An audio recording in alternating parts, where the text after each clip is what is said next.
And from what you were saying, obviously, who you're going to sell to is very important. But I suppose passion, or being passionate about what it is that you want to sell, or the business you want to be involved in, is an important drive, the same as it was for you. Yeah, you've got to be passionate is one word. You have got to have drive. You've got to have all these things.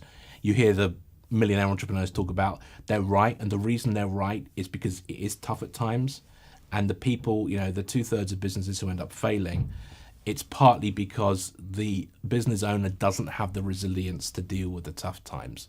So you've got to be clear about that, and you've got to know that, and you've got to be passionate about what you do. The only kind of perceived wisdom that I question on this is this thing about you've got to be absolutely passionate about the thing that you sell.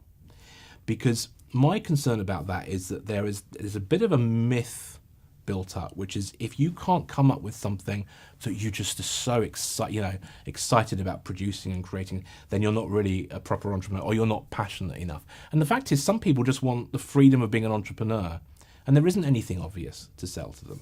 And it's a little bit of a misnomer. I think it's a slightly dangerous misnomer. My colleague Dan Kennedy, who's a great marketing expert from the United States, he says his passion is sitting in a hammock watching the ball game, having a beer. But he's not yet found anybody willing to come and pay to watch him do that, So you do have to be a little bit also kind of savvy about this. I mean, I have other interests and other business areas I'm going into and want to go into that are not necessarily as profitable as what I'm doing now. And I've put some of those on hold to focus on main core business.